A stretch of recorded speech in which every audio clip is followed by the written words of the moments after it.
Hello, welcome. Welcome to the comprehensive problem on chapter 10. First of all, I'd like to say that I apologize today for class that I could see I didn't realize what you were trying to say to me. I didn't see the situation from your perspective as well as I should have. So I will make sure, I am making sure right now that this comprehensive problem is appearing for you so that you can see it and that you can see the amounts. So here we have comprehensive problem chapter 10, and requirement C is to prepare the trial balance. So comprehensive chapter 10 problem is on page 590. It starts at the top with the trial balance of Pacilio Security Services Incorporated as of January 1st, 2020, has the following normal balances. So it has this preliminary trial balance, that opening trial balance. These would be the beginning balances in the permanent accounts. During 2020, Pacilio has 23 transactions that are entered for you here in the opening part of the problem, so that you can see these amounts. They are through transaction 23, which is available to you on the Moodle webpage in the classroom. Down through the dividends, all these journal entries are presented and they go through number 23. At number 24, always just generally dividends is the last transaction. Start the adjusting entries, and the adjusting entries are 24 through 30, so there's 7 of them. At the bottom of these pages are the calculations. Some of the calculations are presented inside the journal entries so that you can see them. You want to be sure that you're studying them and that you know how to do those calculations, and you can relate those to someplace in the book that's a reference for you. And so then we go down through 30 for the adjusting entries, and we have all of these transactions presented here for adjusting entries. So you want to look at the adjusting entry, read the transaction, look at the entry that's made, look at the calculations, make sure you can do the calculations, and make sure that your journal entry skills are advancing with the textbook. Then we have these posting of the journal entries to the general ledger T account. So for instance, here's the company name at the top. It's set up under accounting equation order, assets, liabilities, and stockholders' equity. And so here are all of the assets over on the left-hand side. Here's cash, and here's the beginning balance. And so you put this beginning balance that comes right out of this beginning trial balance. You put that in there, and then you enter all the transactions. Now you'll notice that they pay out more transactions than they take in, but the transactions that they take in have significant amounts of money in them. So so we're able to keep the account in balance. So here are the debits. Cash is an asset. It goes up with the debit. So in these T accounts, the debit entries, so here's number 1 for cash. So if we go back up to journal entry number 1, here's this credit to cash in number 1. So we put this on the credit side of the T account, and that's the right-hand side. The debit side is always the left-hand side. So we have the beginning balance as a normal debit balance. We put in the credit entries. 1, 2, and 3 are all credit entries. Entry 4 is a debit entry. And then we continue on through all these transactions. At the end of the month, or in this case, the end of the year, we add together all the debits. We add together all the credits, and then we subtract the debits and credits, and then we get a cash balance. So this has been done for you. It's going to always balance for you, or it should. I guess once or twice we've caught them where they made a couple of mistakes, but for the most part they've balanced. And then the next asset is petty cash, right out of this list. So the assets go down through the VAN to the accumulated depreciation, and finally to the sales tax payable is going to be the first liability. So here we have accounts receivable credit cards, allowance for doubtful accounts. We have supplies and prepaid rent and merchandise inventory and equipment and vans and accumulated depreciation and building and land. And so those are all of the asset accounts, and we calculate all of their balances, and they all have a normal balance of a debit because assets are increased with a debit. So we would expect the account to go up more than it goes down. So there are all of the assets presented to you. Next, we look at the liabilities. So here's the company name, here's the liabilities.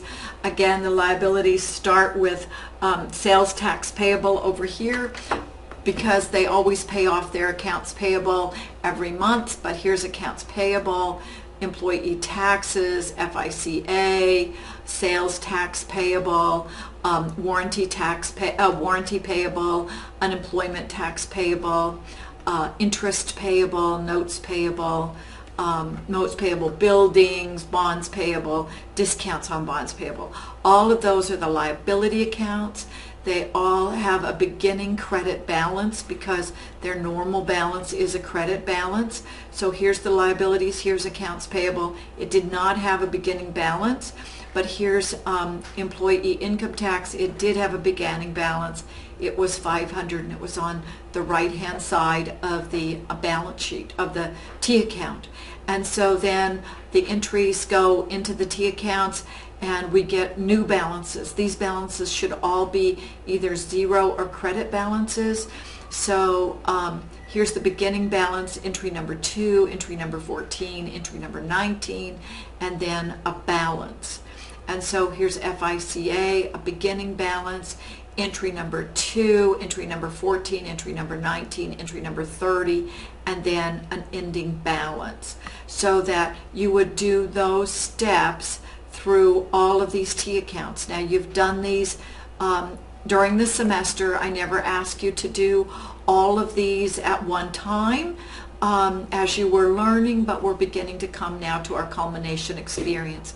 So you want to be sure that you can post these accounts payable. Next are stockholders' equity, and we have common stock, retained earnings, dividends, alarm sales, monitoring service revenues, cost of goods sold, advertising expense, credit card expense, depreciation expense. Now, the equity accounts, the common stock, retained earnings, and the revenue accounts, alarms and monitoring services, those all carry credit balances, so you'll notice that their balances are on the credit side, but of all 4 of those accounts. So here's the alarm revenue, and here's the monitoring service revenue. Now, dividends is a contra retained earnings account, so it carries a debit balance, and it shows a reduction of dividends, so its normal balance is a debit. Now we have cost of goods sold. Cost of goods sold is an expense account. We know how to calculate cost of goods sold, and we do it pretty much when we write journal entries. In this case, they did only one time did they actually sell merchandise inventory in transaction 8B and charge themselves the cost of goods sold expense. Remember, there's a formula for calculating that, and you want to remember that formula, or at least know how to access that formula. Now we start with the expenses. These will all have debit balances. They start with A's and come right down through in alphabetical order. So we have advertising, credit card expense, depreciation expense, maintenance expense, payroll tax expense, office supplies expense, rent expense, salaries expense, supplies expense, uncollectible account expense, utilities expense, warranty expense. So they're in alphabetical order. They come right down under the equities, and they all have debit balances. And here's finally then interest expense, which is a non-operating item, and it appears at the very bottom of the stockholders' equity set of accounts. Now, from there, you take those balances and you transfer those to the trial balance. So when you were saying today that I'd stopped teaching, I didn't put this together till after I got back here. So here's cash, and it's an asset. The accounts go into the trial balance in accounting equation order. So we're going to put all the assets together first, all the liabilities together next, and all the stockholders' equity last. And so these are going to come right down this list. So here's cash. Here's cash's ending balance. So what I'm going to quite literally do is come here to the trial balance. I'm going to type in the word cash. I'm going to put a dollar sign because it's the first entry in a column, and I'm going to type in the amount of money, $113,718. And then I'm going to come back up here to petty cash. It's the very next T account. So here's cash, here's petty cash. There's no transactions in petty cash. It just has a $100 balance there. So I come down here and I write petty cash and I put in $100, no dollar sign because it's only at the top of the column for correct dollar sign formatting. And then we're going to look at all of these assets. So here's petty cash, here's accounts receivable. Its balance is $39,390. So we're going to come over here. Remember, these are all debit balances. So we're putting them in the left-hand column to make this trial balance. So here's accounts receivable, $39,390. And after that one is assets, accounts receivable, credit card, and then so we would put in accounts receivable, credit card. It has a zero balance. We don't even need to put it in. Here's allowance for doubtful accounts. It is a contra asset, carries a credit balance. So it has a credit over here. And so we're going to want to put that allowance for doubtful accounts on the credit side. So when we come over to here, we have allowance for doubtful accounts. It's a credit. It's the first credit, so we have a dollar sign in front of it because it starts the column. And then after that, you just look at each T account and bring the account balance forward. So here's supplies at 210. Here's merchandise inventory with a debit of 14,400.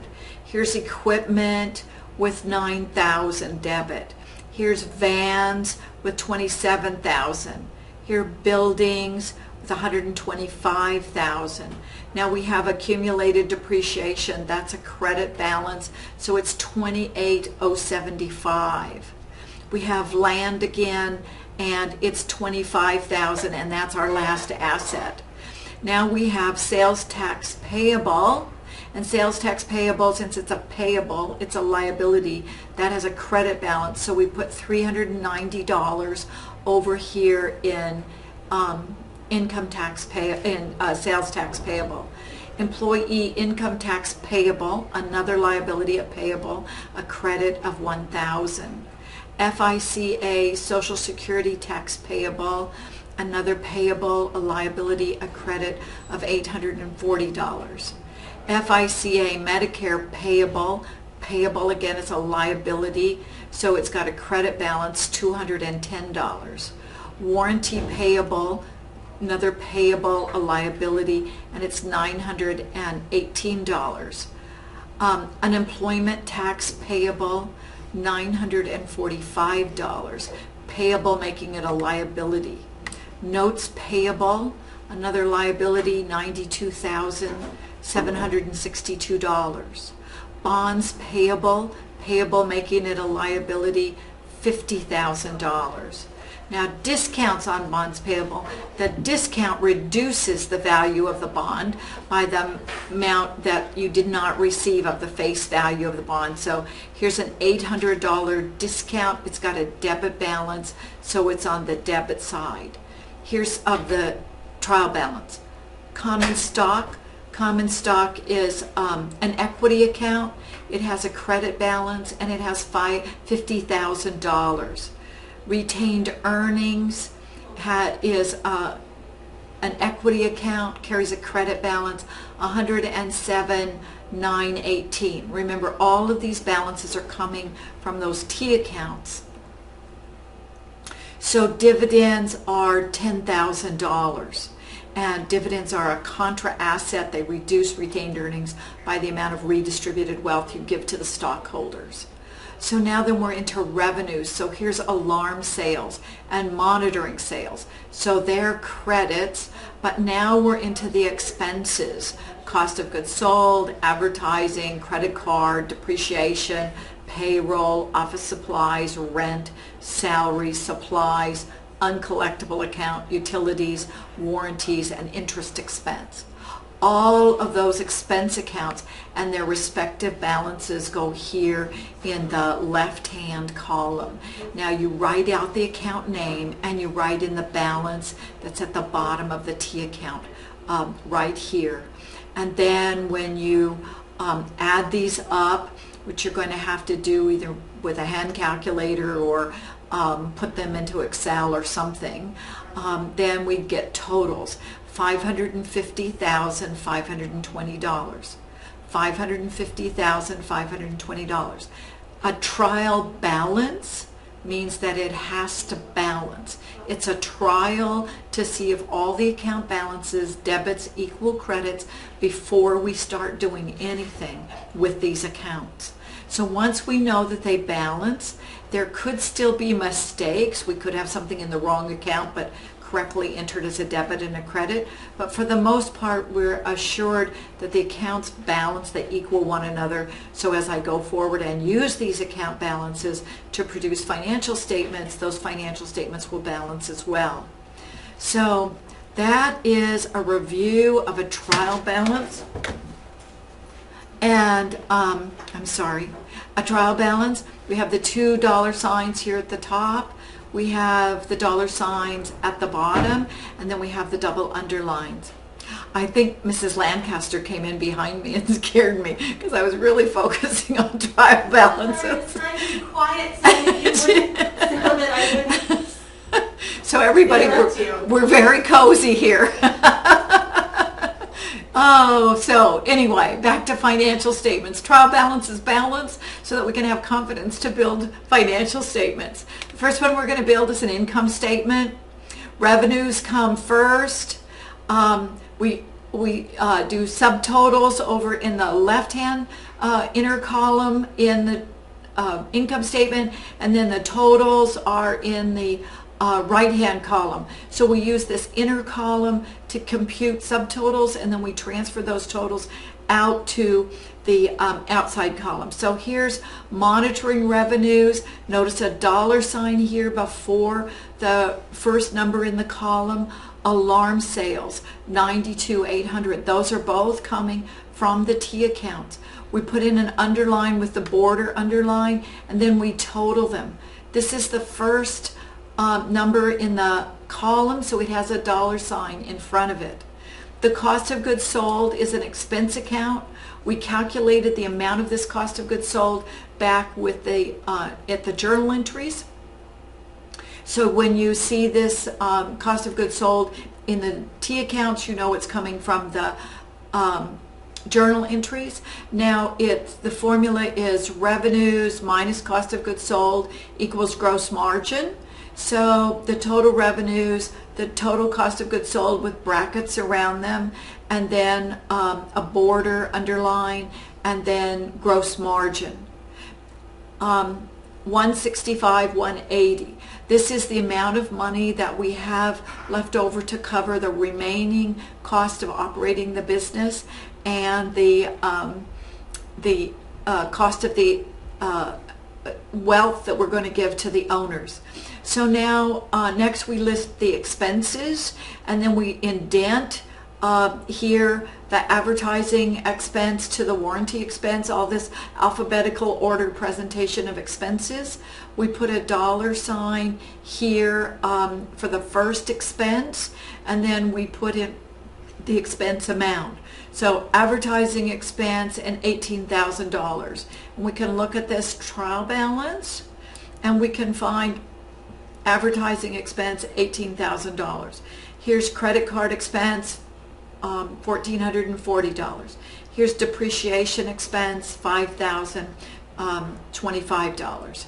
So you can enter each of those expenses right here in the expense from advertising, credit card, depreciation, maintenance, office supplies, payroll, rent, salaries, supplies, uncollectible accounts, utilities, and warranty expense. So we get all those operating expenses, so we get the total operating expenses.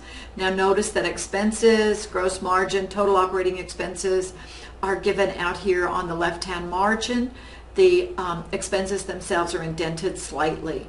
We put in a border underline, and we total the expenses. So the total on the expenses is $127,442. That's our total operating expenses. Then we're going to get net operating income. So the net operating income is the difference between the gross margin and the total expenses. So the net operating income is $37,738. So notice that we have the gross margin here. We have nothing else in this far right-hand column where we're taking totals. We have the total expense, and then we have the gross margin. We have the net operating income. Then we have our non-operating expenses. The only one we have is an interest expense, and this time you've seen interest revenues in the past, you've seen interest expenses in the past. So you just put in the amount with brackets around it because it's a negative number. Expenses are subtracted from revenues to get net income. Then you put in a line here with a border underline. You write net income. You then subtract interest expense from the income from operations, and you get the overall net income. Notice that it has a dollar sign. It has a dollar sign, and it has a double underline from the border. So we get this net income. This net income, as we look at this again, the income statement, here's the heading it should have, here's the revenues, the total revenues, the cost of goods sold, which you subtract from revenues to get gross margin. You list all the expenses and total them. You subtract the expenses from the gross margin, the operating expenses from the gross margin, and you get the operating income, and then you get the non-operating expenses and income. This time we only have an expense, and now you get net income. That net income is transferred to the statement of change in stockholders' equity. So we always have the beginning stock, and its balance is $50,000 with a dollar sign in this column because it's the first number in the column, plus common stock issued, and this week there wasn't any. So then we get ending common stock, which is $50,000 with a dollar sign because that's the amount of the contributed capital from the stockholders. Then we're going to look at beginning retained earnings for the earned income from the business operations. So here we have beginning retained earnings, which would be the first balance that we have in this T account. And then we do plus net income. So we add the net income from the income statement right there. These two have to match. They have to be the same number. And then we put in less the dividends. So we're going to put the dividends at a minus sign. And then we have ending retained earnings. So there's the ending retained earnings. Now we have the contributed capital and the earned capital. we add those together to get total stockholders' equity. So total stockholders' equity, as all totals do, will have a dollar sign in front of it, and we'll have a double underline. So this is the statement of change of stockholders' equity. Now, here's the balance sheet, and the balance sheet always starts with the assets. Again, you're going to list the assets in the order presented. These are presented in the order of liquidity. The most liquid assets are towards the top. The least liquid assets are towards the bottom. So the land is the very last one. So here we have assets, the cash, the petty cash, and so we put in for cash a dollar sign. We put it in the right-hand column. We put in the balance from the trial balance. Then we put in the petty cash, no dollar sign because it's the second entry. But now we have to get the cash equivalent value for accounts receivable. So here's a dollar sign and $39,390. And here's allowance for doubtful accounts. It's a contra asset, reduces the asset value down to its cash equivalency value. So we are stating that we believe we'll collect $34,728 in accounts receivable. Then we have supplies, merchandise, inventory, and we put those in the right-hand columns. Now we have these long-term assets, equipment, vans, building, and accumulated depreciation. These are the depreciable assets, and we get the total depreciable assets. Then we get land, and it's not depreciable, so it's listed by itself. And then we get total assets, and we add up all these assets that are in the right-hand column, and we get $320,081. Next, remember that this is a balance sheet, so it's going to have to balance. The assets are going to have to equal the liabilities and owner's equity. So we're going to first list our liabilities right over here, and then we're going to put in all these current liabilities and the long-term liabilities towards the end. So here is employee income tax payable, FICA payable, Social Security, FICA, Medicare payable, sales tax payable, warranty payable, unemployment tax payable, notes payable, and now bonds payable and discounts on bonds payable. So the notes payable are a long term, and then the bonds payable have a discount. So we have to take a subtotal and get the face value of the bond. So we have the $50,000 face value with a dollar sign in front of it because it's the first number in this part of the column. After this total, it's the first number, so we have a dollar sign. And then we have negative $800 left in the unamortized discounts on bond payable. So $49,200 is the amount of the bonds payable. That gives us our total liabilities. Since this is a total, we're going to put a dollar sign in front of it. We're going to add all of those together. Now here for the common stock, we've already had a dollar sign up here in bonds payable, so we don't need another dollar sign down here. These two are going to be added together to get a grand total. So we have common stock with $50,000 and retained earnings with $124,816. So then we get total stockholders' equity, $174,816. And so then we add together total liabilities plus stockholders' equity to get total liabilities and stockholders' equity. We put a dollar sign in front of that. We have $321,081, and that's exactly what the assets were. So the assets equal the liability and stockholders' equity. Next, we get the statement of cash flow that we have to prepare. And so we've been seeing these numbers for quite some time now. We've produced these, we've studied them when we didn't produce them, and so we have pretty extensive experience now with these cash flows from operating activities. So the first one we have is cash receipts from customers, and that's got that footnote there. So we come down here, and here's the cash receipts from customers, and it's the collection of the accounts receivable. it's the collection of the credit cards, and it's the total cash from customers. So collection of accounts receivables, you'd go look at the accounts receivable, you'd look at the T account, and the collections would be the credits in the accounts receivable. The collection of credit cards would be the same thing. Those would be the credits in the credit card receivable. So the two of those together are $201,560. So here's $201,560. It has a dollar sign in front of it because it's the first entry in this column. Now we have cash payment for expenses. So here are the cash payments for the expenses. The payment of compensation and related taxes, which I showed you the calculation for that today, so you have that. Be sure you present it.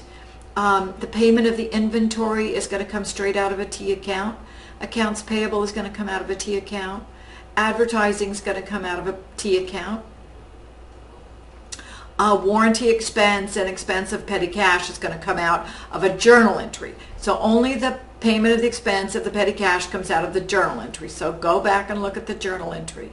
I've truly told you all of these things more than once, and at some point you need to be writing them down and taking notes and not just copying them down to get them done on the homework assignment, because we're getting to a point in the semester where you're going to have to do this work on your own, demonstrating competency.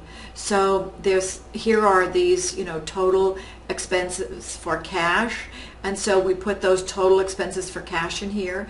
They're a debit, they're a minus sign because we're subtracting these from the receipts. Now here's the cash payments for sales tax payable. That's a negative number. That's, remember, when we collect sales tax on behalf of the city or the county or the state and we send them the sales tax, we're merely an agent on their behalf collecting this money. Here's the cash payment for interest, and so we'll see what our interest expense was, and we'll put this interest expense number in there. So let's go back up and we can look at our trial balance, and here's our interest expense, and there's our amount, and that would be in our T account in the general ledger. And so we're just pulling these same numbers forward. So now on this one, we had our interest expense. Not all of that was paid. So again, you're going to want to watch for how much of this was paid. If you would like me to demonstrate any of these numbers, be sure that you ask, and I'll be happy to do that for you. This is going to be just like the compensation, where when you go back and you look at the sales tax payable, 290 of that was from last time. So that interest expense has to go up by 290, but we also have sales tax payable right here goes down by 390 that we didn't pay this time. So you have to watch here in these methods for the amount that was from prior periods. So you always start with the interest expense, then you subtract out the amount from the last period, you add in the amount from the last period, and you subtract out the amount that didn't pay this period, and then you get the cash that was actually paid for that amount. So what we're trying to do here is disclose to people how much cash was actually spent on interest, not what was the expense, but how much was the cash. So then we get cash flow from operating activities, and then we get cash flows from investing activities. We made a cash payment on a building, and in this case we bought that building, a cash payment for a building, so we bought that building. So here's the negative investing activity, minus 50,000.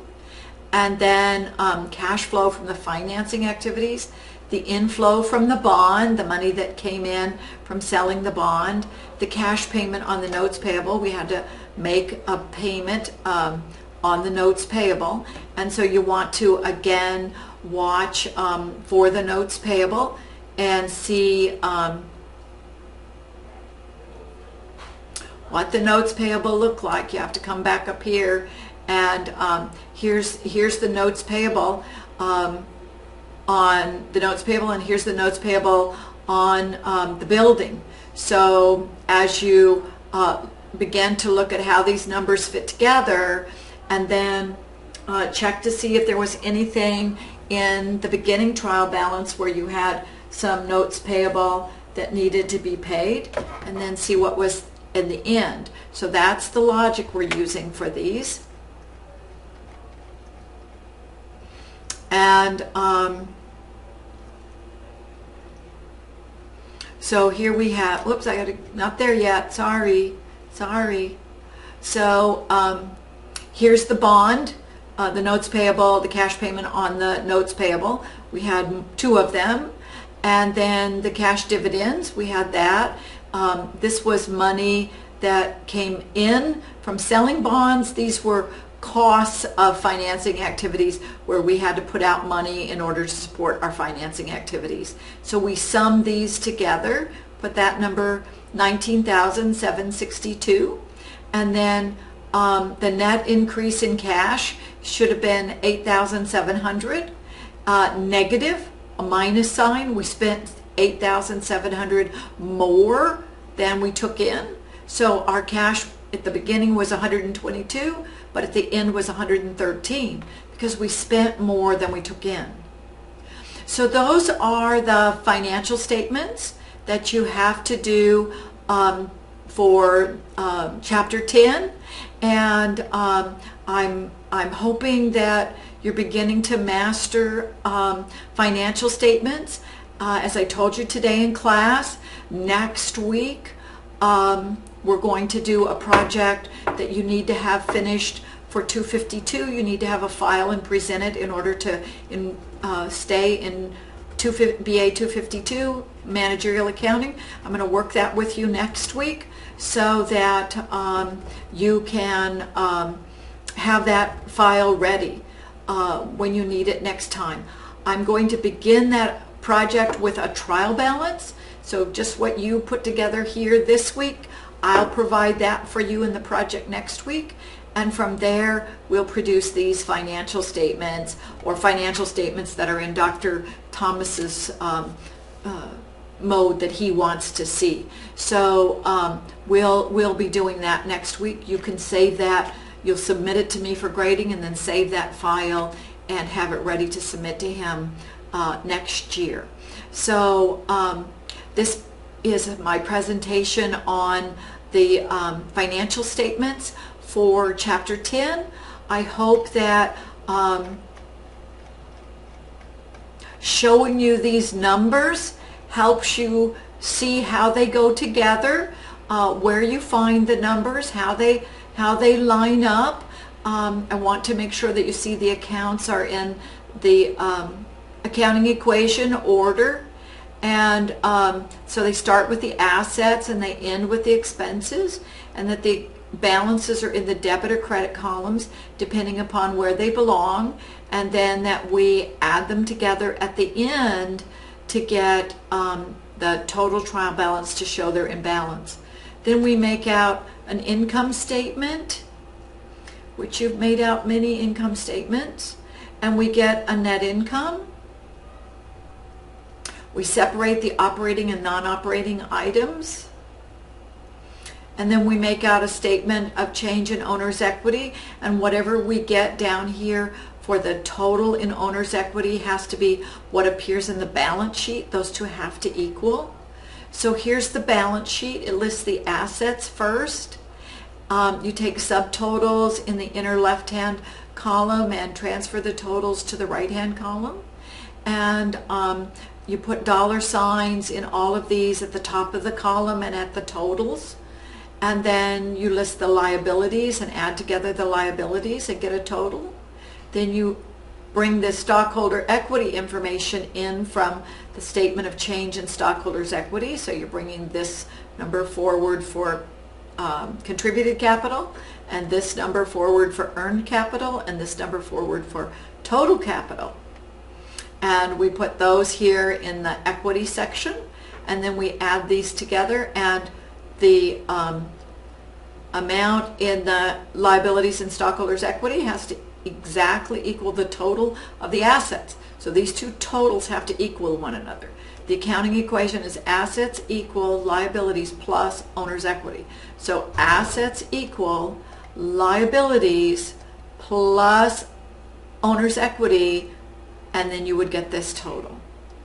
And then the statement of cash flow, we always put those together with operating activities first, and we've been working on these now for the last 3 weeks, so I'm really hoping that they're registering with you and becoming aware to you of how these go together, where these numbers come from, how you pull them together. And I realize that you do a much better job when I read you the answers and you type them. So I recognize that that makes it easier on me and easier on you, but I'm still concerned that you can do these calculations and these find where these numbers come from. Go find them in the T accounts. So be sure that you begin to work on, you begin to wean yourself from just copying the answers. So here we have the cash flows from the investing activities, cash flows from the financing activities. This demonstrates how that some can be positive numbers and some can be negative numbers. And then the ending cash. And here are the calculations, and I put the calculations for the compensation on the board today in class, wanting to make sure that you could find the determinants of that amount. So thank you very much for listening to this YouTube presentation video on preparing the financial statements, and I do hope that my instruction has been helpful to you. Thank you very much for your attention and your participation in the class. Remember, these are due Sunday night at midnight. Have a good rest of the week.